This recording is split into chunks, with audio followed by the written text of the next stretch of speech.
So let's talk about domain number 3, security engineering, or engineering and management of our security.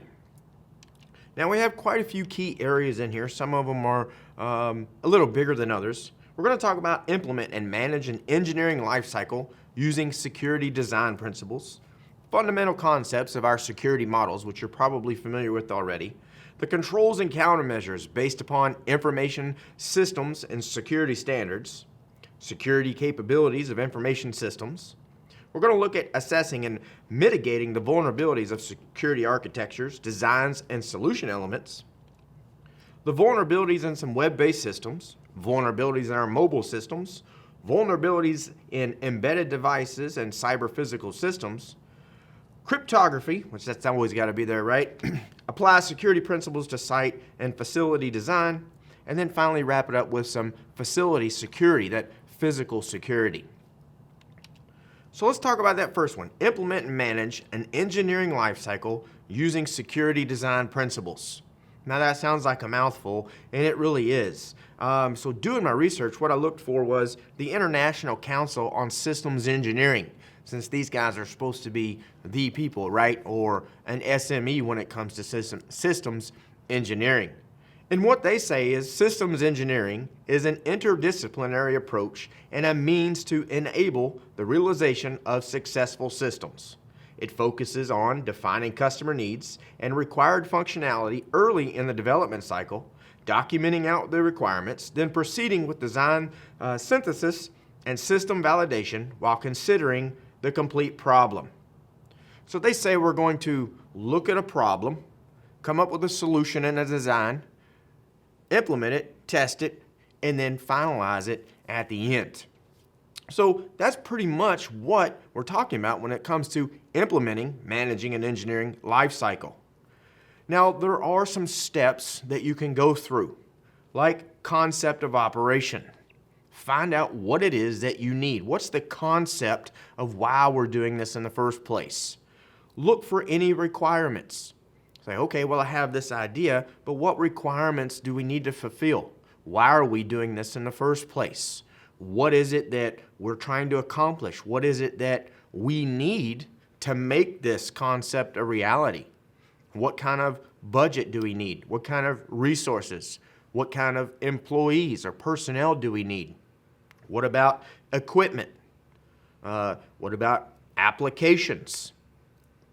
There's lots of requirements that you have to keep in mind when it comes to these design principles. And again, we're trying to keep security in mind. So you may have to think of encryption systems. What type of cryptography you're going to use in order to make this happen the most secure way. After you get all your requirements, you're going to run into the design phase. All right, so we're going to start taking our concept and start designing it.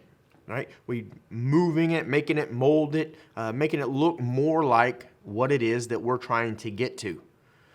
Now, through the design phase, you could run into some issues, right? You might have to go back to your requirements. You may start jumping into the design, and you're going to realize something more or additional to the concept that you had. So you may have to go back and get more resources. But once we have it all designed out, because we need a good plan. You always have to have a good plan. Anything you do in IT, you have to have a good plan, right? You have to have that foundation. It's like building a house. You don't want to just put the walls up without a good foundation. We don't want to just jump into some design without a good foundation, without a good design. So once we get it designed out, we're going to start with our implementation. Say, hey, we got it. We're good to go. Let's try to implement this, right? And we're going to implement it maybe in a test environment, some type of development environment. We don't necessarily want to throw it out into production. I mean, if our design was not as solid as we think, and we throw it out on the production network or a production system, we may have some bad stuff happen, unforeseen things that we didn't take into account. And it's just not going to be a good thing. I've seen it happen firsthand. I've seen people take designs and put them right on production because they're come on, we gotta have this, and then it gets pushed out, And it doesn't matter if it's a software, it doesn't matter if it's a piece of hardware that may not have been ready to go. It just did not talk well with the network, and it had vulnerabilities, and it was just a problem. So we don't want to introduce those vulnerabilities, those problems, into our infrastructure, into our network or our system design. So production system, some type of test environment is what we want, not the production system. So once we implement it, we're going to test it and verify it. We're going to run it through the ringer, if you will, right? What is it that we tried to do? What was our concept? We designed that to meet our concept. We implemented it. Now we're going to test it, right? We're going to hammer down on it. You know, you could put it under stress tests. You know, if it's an application, you can do fuzzing tests. You can do vulnerability tests. You can do penetration tests. You know, we want to verify that we're good to go. And then once we verify it, we can validate and say, yes, you know, we did it. Good job. We've gone through the process of this design principles for our engineering life cycle. So we've validated this now. We're good to go. We say we're giving it the thumbs up for the rest of the infrastructure. So we can go ahead and roll it out, right? Put it into production. Put it out there to the masses or inside our organization. And feel good about that. Feel like, it is secure. It's been tested. It's been proven. So, again, it's validated. Now, it doesn't stop there. Just like everything in IT, we have that continuous improvement, right? So we stick our new design inside of our organization or on our infrastructure. We're going to have to do operation and maintenance. Monitor it. Make sure everything's cool. We'll have to update it probably later. We might have to patch it. If we design something for a particular piece of hardware or to work with a particular piece of hardware, what if that hardware goes bad and we have to get something different?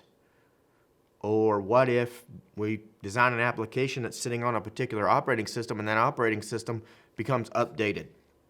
Will our application still work with that? Is it going to have any design flaws now, more vulnerabilities or weaknesses or more risk? So we'd have to go through operation and maintenance, maintain this design that we've created. Now, if you look at NIST, right, our international standards folks out there, they have a 5-cycle planning phase: initiation, development and acquisition, implementation, operation and maintenance, and then disposal. So let's take a look at these. Initiation. So during this phase, the need for a system is expressed. So, the concept, we need something right here, and the purpose of the system is going to be documented out. Not just somebody's going to come up and, hey, I think we need this. Okay, let's run with it. It needs to be a documented process, a formal request, if you will, of what needs to be done. What type of system do we need? So then once we have the request come through, then we get into the development and acquisition stage. Now, during this phase, the system can be designed, purchased, programmed, developed. Somehow it's put together. It's constructed somehow, right? Because that's the whole engineering part of it. So we need to determine security requirements at this point. Right? We're going to look and say, well, what requirements do we have when it comes to security? And that's what I mentioned earlier with those other steps. We're talking about incorporating security requirements into specifications and then go ahead and obtain the system. So we're going to look at our requirements for what we need in our organization, our infrastructure, what policies we have, and determine security requirements and go ahead and bring this in or develop it ourselves, but somehow we're going to obtain this system. And then implementation. Here the system is tested, installed, or fielded, put it out into the field inside our infrastructure. So now we're going to install, tune it maybe, tuning on the controls a little bit, security testing, certifying that it's okay, and give it our stamp of approval, that accreditation that we feel like everything is okay with this system. Then they talk about operation and maintenance, just like we talked about just a minute ago. Here, the system performs its work, so it's doing what it's supposed to do, the operation part. Now, it could be getting modified by the addition of hardware, software, numerous other things that could happen, like any dependencies that it may have. So we're going to be doing security operations and administration, operational assurance. Is it operating the way it's supposed to? We'll be doing audits and monitoring to make sure we're having eyes on the system. We want to have that accountability for any personnel that may be interacting with the system. But again, we're looking at the maintenance and the operations of the system to make sure everything's going the way it's supposed to go. And then disposal. Now, we didn't have this one in the other phases we talked about, but NIST has it in them, in their phases. So this is talking about the IT system lifecycle. This is the getting rid, the disposal, waste, whatever you want to call it, of information, hardware, or the software. So we're moving, we're archiving, discarding, or destroying information, and hopefully we're sanitizing that media. Remember, we talked about degaussing, right? Where we can put that magnetic strip on there or and pull all the electronic fields off of that, say, that hard drive. So that's one way we could sanitize the media. So that's the NIST 5-cycle planning phases when it comes to engineering design. Now let's move on to the fundamental concepts of our security models. And these are probably familiar, or you should be familiar with these. So we're not going to jump way down deep in them, but I still want to hit on them to make sure that we know what's going on here. So we're going to talk about the Bella Padula or Bella Padula, whichever way you like to say it. I've heard both ways. I think it's actually Bella Padula. I used to work with a gentleman, brilliant guy, that actually met or listened to him speak, and that's how he said he pronounced his own name. So that was good enough for me. The BIBA model, Clark Wilson, Chinese wall, or Brewer Nash, that you may have heard it mentioned that way as well. So the Bella Padula. This was originally developed for the DoD, the United States Defense Department, or Department of Defense. What Bella Padula does is it focuses on maintaining confidentiality of the objects or the data. The confidentiality is what you need to associate this with. So what that means is we're not allowing, say, individuals, employees, personnel with lower security levels to have access to the objects at a higher level. So that maintains that confidentiality. We can't see, if we're down here at a secret, we're not supposed to be able to get to top secret. All right? Now, they have a couple properties that you've probably heard of before, and if you haven't, these are the ones you need to pay attention to. They've got a simple security property, no read up. All right, so if you're at this level, you cannot read up to the next level. All right, that maintains that confidentiality. So a subject at a specific classification level cannot read an object at a higher classification level. So like I said, with a secret clearance, you can't read up to top secret objects. Now they also have the security property, which means no write down. So you can't write information to a lower level either. So a subject at a higher classification level can't write to lower classification. So subjects who are logged onto a top secret system can't send emails, say, down to a secret system. They don't allow that leakage, that data to leave. All right, it maintains that privacy. So no read up and no write down. All right, that's what you need to associate Bella Padula with. And then we have kind of pretty much the opposite of that. We have the BIBA model. And BIBA is concerned with integrity, the integrity of our data. Now, they have a simple integrity axiom, the no read down. All right, so now we can't read down and we don't write up. Again, just the opposite of Bella Padula. So no read down, a subject at a specific classification level cannot read data at a lower classification level. So that prevents them from accessing information at that lower integrity level. Protects integrity by preventing bad information from moving up from lower integrity levels up to the higher levels. So no read down. We can't see what's down there below us. And no write up. So I can't take what I know and write up to a higher level. So again, the subject at a specific classification level can't write data to a higher classification level. Prevents the passing of information up to the higher levels, that they don't have the clearance to make those changes. So they can't affect the integrity above them. Now that protects it by preventing bad information from moving up to those higher levels. So, BEBA model, no read down, no write up. Then we have the Clark-Wilson model. Now this is a real-world integrity model that protects integrity, and what this does, it requires subjects to access objects through programs instead of directly. Now, because these programs have have specific limitations to what they can do and what they cannot do, this model effectively limits the capabilities of the subject. And that kind of makes sense, right? If I have to use a program to access something, but that program does not have the access, I can't get there because I'm using something that doesn't have access to that. So that kind of makes sense.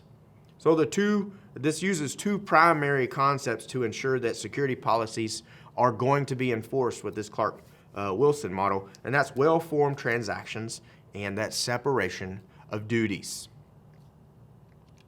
Now we also have the Chinese wall, Brewer-Nash. I want to throw this one in here. This is designed to avoid conflicts of interest. That's what you need to associate Chinese wall and Brewer-Nash with. Conflicts of interest by prohibiting one person, like a consultant, from accessing multiple conflict of interest different categories.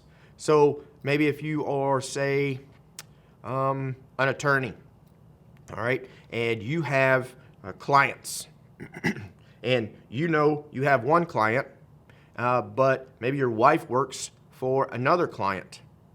Well, you can't accept that client now because that is a conflict of interest. So having this Brewer-Nash model in place says, well, I can't do that because that would be a conflict of interest for me. So it prohibits them from taking that case. And that's kind of a decent metaphor for a Chinese wall there. Now we also need to talk about controls and countermeasures based upon information system security standards. So what this means is evaluation methods and criteria are designed to gauge real-world systems, security of systems, and products. Now, some of these we need to be familiar with, and you've probably heard of these before. We're talking things like the common criteria or the Orange Book, the Trusted Computer Systems Evaluation Criteria, ITSEC, the Information Technology Security Evaluation Criteria from the EU there. And then PCI, again, we're going to really hit on that one hard for the credit cards. So the Orange Book, or the Trusted Computer System Evaluation Criteria, TCSEC, you may see it as well. A couple different levels in there that they have that we need to follow. Got them listed backwards here, D to A, from the least protection to the most, if you want to look at it that way. Level D, is minimal protection. So this division describes the TCSEC evaluated systems that don't meet the requirements of the higher divisions. We have C level, that's just discretionary protection. Again, that's at your discretion. DAC, mandatory protection at level B there, or MAC. And then A, we have verified protection. That includes all the requirements of B, plus it has some additional controls in there, and they call it the Orange Book because it is an actually book that's orange, a set of documentations there that define a lot more than what we have here. But again, I just wanted to highlight these because you should already have some experience with this material here on the Orange Book. Also, the TSEC, Information Technology Security Evaluation Criteria. Now, this refers to the Orange Book levels. All right, so they've kind of taken what we've put together and pulled this out a little bit, but it separates some functionality, like how well the systems are actually going to work together. And so it separates that from the assurance. Now, there's two types of assurance in the TSEC, or ITSEC, effectiveness and correctness. Now, assurance correctness ratings range from E0 up to E6. So they have a different classification scale than we do. And then the functionality ratings rate from with an F label, like FC1, FC2, FC3. So they have two different labeling systems, if you want to look at it that way, right? The functionality and the effectiveness. And then the common criteria. Now, this is international common criteria, is an internationally agreed upon standard for describing and testing the security of our IT products, of your design systems. It could be the systems, your infrastructure that you have in your organization. A lot of companies follow this criteria because it really lays out how they need to do things. So it presents a hierarchy of requirements for a range of different classifications, a hierarchy for different systems that we can have out there in our organization, in our infrastructure. Now, within the common criteria, there are seven different levels, ELs, each building upon the previous level. So like, EAL 4 can be expected to meet or at least exceed, well, I should say at least meet, but it could exceed the requirements of products for, say, 1, 2, and 3. So if you're here, you kind of encompass everything below you.